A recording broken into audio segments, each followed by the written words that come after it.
Good morning everyone, and welcome to my YouTube channel. This is the first video that I will be posting to this channel. I hope you enjoy it. I just wanted to cover a few topics today. Number one, I'll be going over a pickup I actually made last weekend from a local card shop. I was able to go through the bins that they had for Pokemon cards, and I was able to get a few items that I really liked. I know that there's been, a massive rush for Pokemon over the past few weeks and months. We obviously had that Logan Paul purchase of a first edition booster box as well as the Charizard. And you've just seen a massive increase of interest within the hobby. You can tell that from prices on eBay and obviously, Champion's Path that's being swept off shelves left and right. So to start things off, I just wanted to reward the first viewers, I guess, whoever's watching, with a code card from Champion's Path. This was from a double V box that I was actually able to find at Barnes & Noble. I spoke with the manager, asked them if they had any Champion's Path. Unfortunately, they didn't have any ETBs left, but they did have 3 double V boxes, which I immediately, was so thankful. Purchased them, opened up all 12 packs within the boxes, but unfortunately no Charizard, which is, it's fine with me. I think the thrill of it, of opening up a pack and finding out, whether or not you do get the card, that's just as enjoyable. So there you go. There's a code card for you. So I just want to go over the collection to the main topic. So the first things first is I was actually kind of tired of trying to search for Champion's Path at the local Target or Walmart. It really did eat into my schedule. So I decided to switch over to vintage, obviously WOTC era, Fossil Jungle, base set 2, and sort of, go and start collecting those, since they obviously they can't be scalped off of Target, or people can use bots for them. So first things first, I just wanted to go through and look at some of the cards that I was able to pick up. Now most of these cards, they were in played condition. So if we look at this Bulbasaur real quick, you can tell that there's some damage here, obviously, but the prices for each card, I remember going through the stack, it was very, very reasonable at the time. Not at the time, but it's just very, very reasonable. It was literally around, I think, 10 cents a card, which when the store owner told me that, I immediately went through as many bins as I could before they ended up closing. So you can tell that there's more damage right here, obviously a big print mark. The main draw for the purchase, though, was, just the nostalgia. I've collected all the way since base set was released. I remember going to not Barnes & Noble, but Books A Million back in the day. That's now a closed bookshop, but every Saturday they would have Pokemon leagues, and parents would drop off their kids and they would have the opportunity to play, trade, and collect. And base set really stuck out, so I was actually able to, if I go through the stack, pick up quite a few Bulbasaur at 10 cents a piece. Some of the cards, the condition, they are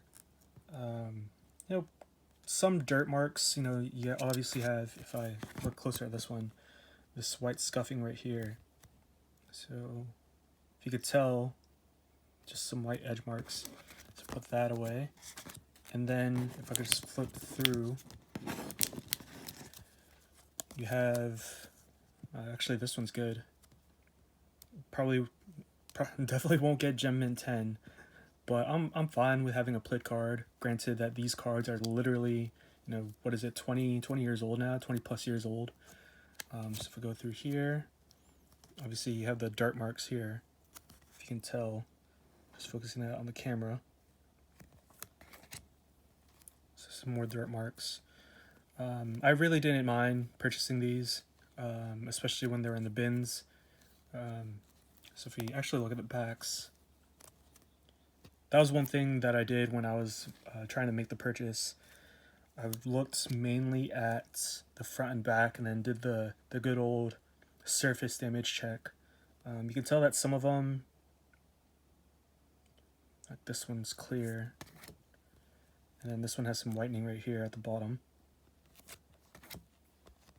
Let's see this one, yeah, definitely edge wear. The next one up is Squirtle. So all these cards that I'm showing you now, they were all 10 cents a piece, which was, you know, a fairly good deal. This one is Legendary Collection, which is actually a very, very good set. Well, not good set, but a very valuable set. So I was surprised to see this in here. So put that down. This is base set 2. Not many people care for base set 2. And you can tell that the cards, 10 cents, you know, especially for a damaged Squirtle. Let me just take it out of the case with the penny sleeve. Very worn. You could definitely feel it, how it's almost paper thin. You could almost tell that there's obviously water damage.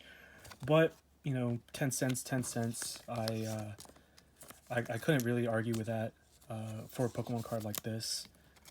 Just over time, you know, cards like these are bound to have damage, especially when, you know, the store I bought it from, they had taken it in as a trade-in. So it was a store where when I was there were literally multiple groups, you know, trading in video games, trading in cards. So if we go through, you just have more Squirtle. You have a Legendary Collection, which we already saw. Going through, and then if you turn around, you know, all the damage is mainly the whitening of the edges. And then I checked for surface damage. There's probably like 2 cards I've seen with surface damage in this video so far. So we go through there. And then just taking out this stack of the Venusaur. Not Venusaur, Ivysaur. Excuse me. War Turtle. And then you see the edge at the top right here. And another War Turtle. There you go. Charmeleon. Put these down. Definitely some edge wear. And this one's bent as well. I really don't mind. Charmeleon again. Some more damage at the top here.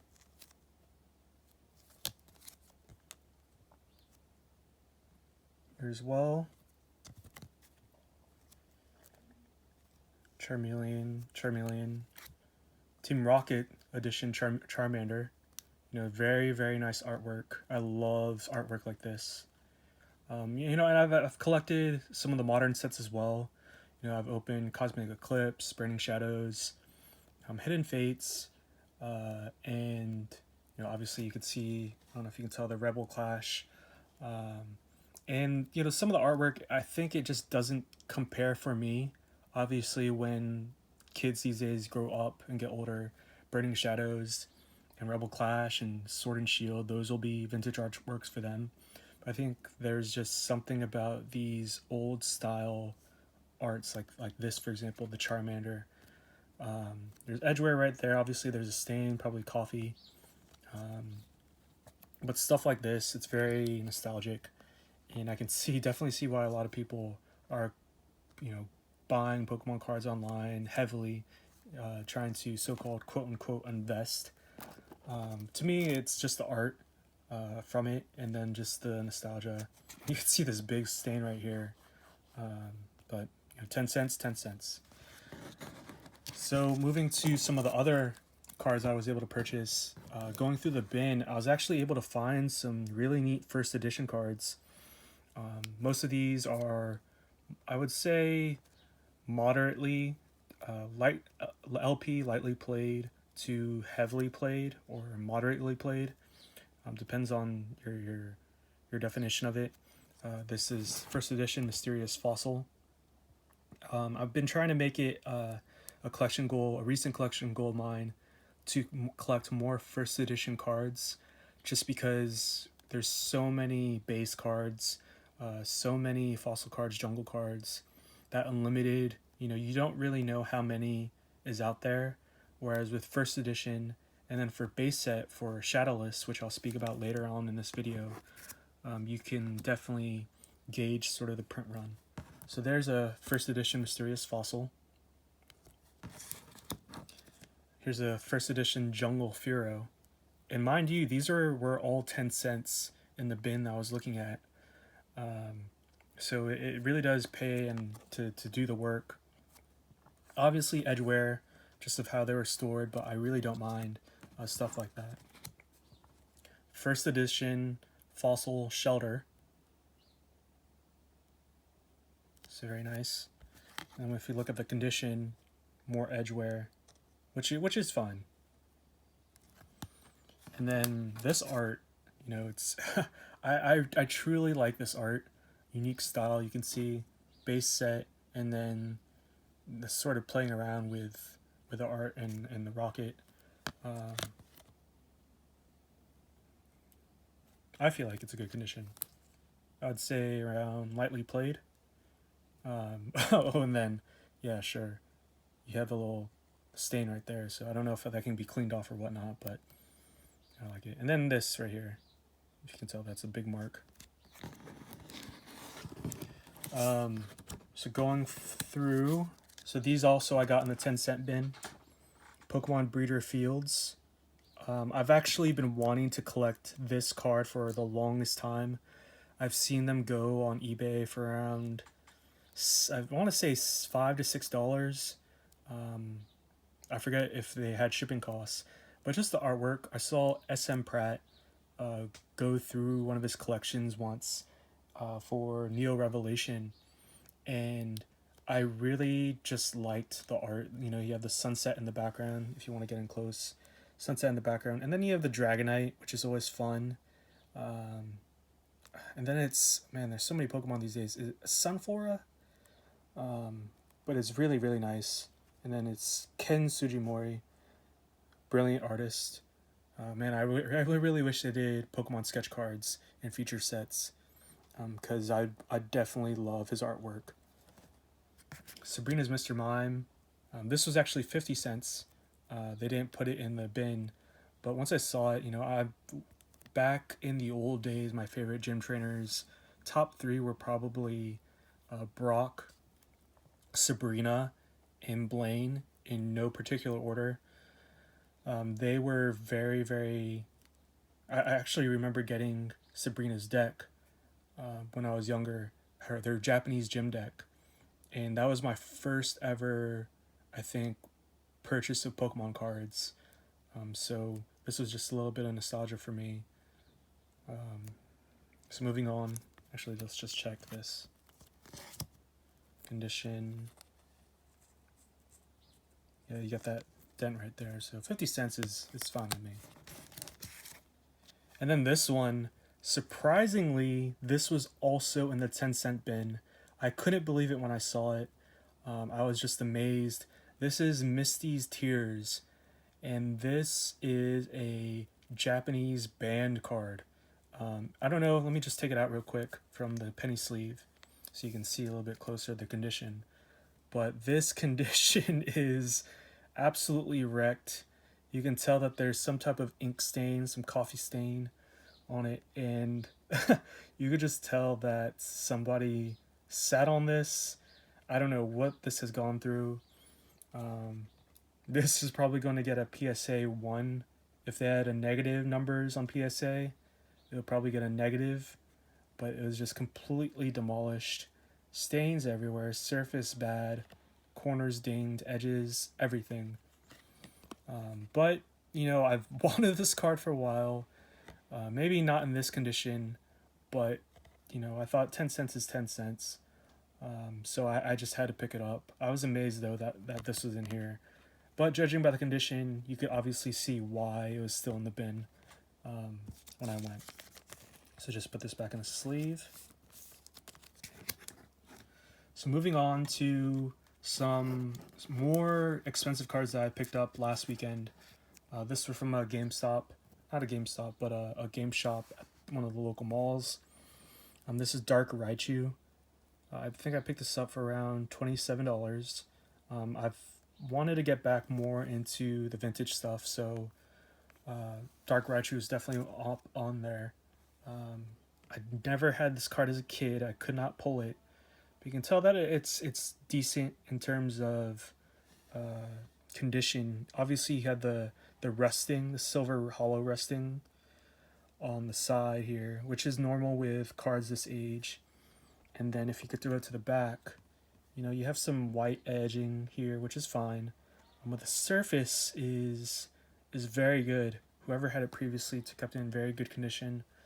I remember when I went in, somebody had just bought the Charizard right before me, which was moderately played, but they were selling it for around, I believe, $70, which, Charizards just always go up, apparently. So there you go. Let me put this back in the sleeve. The next one is very iconic for me. Another Team Rocket, but it's Team Rocket Japanese Dark Dragonite, or just Dragonite, Mitsuhiro Arita. So it's very nice. I think this was around $10 when I went. The condition's very, very nice for me. So you don't see really that much surface damage. And then if you turn it over, centering it's decent. So moving to the last foil that I got, it's the base set Hitmonchan. They had a few out there. I think this one was $15 or $18, and then they actually had a stack, and the prices were going all the way down to $12. And I was wondering, why was that? And from when I was looking at the stack, you could obviously tell that there is damage to the other cards that were priced lower. So this one, it's very, very nice. Obviously, you have I don't know if you can tell it on camera. I'll just try to bring it up closer. There's sort of some hollow rust on the side where the foil. Oh, there you go. You can see right there. And then if you turn it around, there's obviously some whitening, some edge wear, which is fine. But then the surface is very, very nice. So whoever kept it in probably a sleeve and top loader, which I do. So there you go. I actually have, I think, 2 of them, but they were, if you could tell from the center, they were bent or warped kind of, just because of how I stored them as a kid. It wasn't the best air-conditioned room. So I'm hoping, for all the 3 hollows that I showed you so far, the Hitmonchan, the Dark Dragonite, and the Dark Raichu, I can get them graded in the near future. I know PSA, they've definitely had an increase in their prices and also increase in the demand for their services, which, I can obviously understand. 2020 is the year of the hobby, with sports cards, you can see in the background, and then with collectibles in general. So they've had a massive influx. So I'm probably not going to send these cards in anytime soon. I'm pretty sure none of them will get a PSA 10, but just to collect and also to just hold on to them, I'd be happy with anything from a PSA 7 and up. So let me just put these away. So last but not least, I just wanted to show you the last card that I picked up at a pretty more expensive price, which is the Pikachu, and if you can tell, it's Shadowless. So when I saw this in the store, I knew that I wanted to have, greater collection in Shadowless cards and also first edition cards. So my main goal was to start collecting anything from base set. So if you notice, this Pikachu, you could tell by its Shadowless because there's no shadow. And then let me just bring out a non-Shadowless. So you can tell, for those of you who don't know, who are just getting started out, the Shadowless cards, they don't have this sort of shadow on the frame, on the right frame. And that's how you can tell if it's just, there's no shadow, basically, in its name. And that's where it gets its from. So when I was looking at this card, it kind of brought up a few questions. I think at the time when I purchased it, I um, didn't think to check just because it was $18 and all. But here's another card that I purchased at the same time, and it's a Magnemite, and this was in the 10-cent bin. Obviously, where's the damage? Oh, there's the damage right here. So there's some damage on the edge wear, 10 cents. And then, I don't know if you could see it. You could see a little, there you go. You could see a little crack or tear in the card. But when I brought these home, the first thing I did was, I put it in, removed the penny sleeve that had the price tag on it, and then put it in this sleeve. And for some reason, it felt quite a bit lighter than this Magnemite Shadowless. And it got me thinking, maybe this is my first card that I purchased which was a fake. So I did a little test, and if we want to bring back out this Pikachu, this real Pikachu, I remember pulling this when I was younger. You can tell that there's the coloration difference between the two. Obviously, you have a much darker border, and then you have this lighter border here. The text, I don't know if you can tell, it looks in the same font, same printing. I went through this a couple of times, and so you got the text down a little bit. Let's move that over so they're aligned.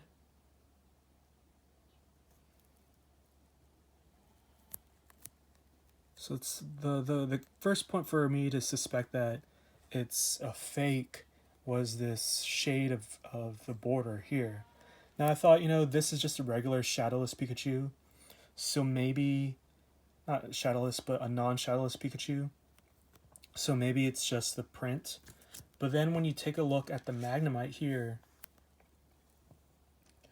you can definitely see the difference in the coloration of the border. So this Magnemite, this is Shadowless. And then I thought, maybe it's just this was not well taken care of, and this was, in the sun more, so the coloration is much more darker compared to this card here. So when you take it to this card, which is a Shadowless Charmander, which I purchased off of eBay from a seller, you can tell that it's the same thing. The border is much different. So I really couldn't base my suspicion that this is a fake Shadowless Pikachu. Number one, why would anyone want to fake a base Pokemon card, particularly like this, where maybe last year it was selling for $7-8, but now it's going for $20. I paid $18 for this. So that's my first suspicion. Why would anyone want to fake a Shadowless? But then it really got on when, if I take this out, I don't know if you can see it, but actually let me just bring out the Magnemite. So I know that this for sure is a real Magnemite because I went in and just the cardstock and the feel. You can almost feel not the thickness, but the sturdiness. You can tell it has the texture and the feel of a regular Pokemon card. And let me just bring out another card here. So this is a different card, but you can tell I really can't explain it on video or show you on video, but there, hear that sound. But you can see, I don't know if I could zoom in on the camera, but here, oh, there's a good spot. Compared to the Shadowless Pikachu, or the suspected Shadowless Pikachu, I noticed that there's a little bit of pixelation on the weakness symbol compared to here. So if this is a fake, then this is a very, very good fake. You could tell from the back as well, maybe you can, that the coloration is a little bit off. So maybe I haven't done too much research into this. So you can tell that this is the lighter font color than here. Or maybe this is just a very special limited print run of the Pikachu, like the very first Shadowless. So I haven't done too much research on there. And another thing that got me was I did a light check because I've watched Alpha Investments quite a bit, and he goes over fake Magic the Gathering cards. And one thing I did was get this runner's light. So take the light, turn it on. There you go, it's on. And then let me just go through a regular base Shadowless Pokemon card. If I run the light through it like here, you can barely see the light. Like this light is on, sorry. This light is on. And I'm gently pressing it to the back of this card, and you can't see it, right? So let me put that down. But if you take this Pikachu, which is also Shadowless, similar to the Magnemite, and go here, you can see that the cardstock is very, very thin. You can see that even his cheeks light up, which is kind of funny. Too bad they don't have light up Pokemon cards. So, oh shoot. So my suspicion is based off of 3 items. Number 1, the coloration between a regular Shadowless and this this regular Shadowless border and this Pikachu Shadowless border here. Just the way the card feels. You can still get that warp, but it's definitely much lighter in person when I hold it compared to this card. And I actually did a test where I had 4 Shadowless, I shuffled them together, and I had them all face down, and I had to pick which one was the Shadowless, the Pikachu, the Charmander, and the Magnemite, and another card. And I always was able to pick the Pikachu, which was very odd. And then, I can't get it on camera, but the weakness symbol here, I could just tell it's a little bit more pixelated than this Magnemite, which, by and large, it should have the same sort of text. I don't know if you could see it. The weakness symbol here is much more smoother. I don't know if the camera can pick it up, but this one here, it's definitely just more pixelated in my opinion. And then obviously the light test that we just did. So I'm actually going to go to the store today and just check in with them and then show them the evidence. If they decide to give me a refund, I'll be happy, and then I'll probably pick up something else from them. But if not, my next step would be to send it into any type of authentication, whether it's PSA, BGS, or a CGC, and see where that takes me. So once again, thank you again for watching this video. My first ever video, hope to make more. And in the meantime, take care, have a good Saturday, and have a safe day. Thank you.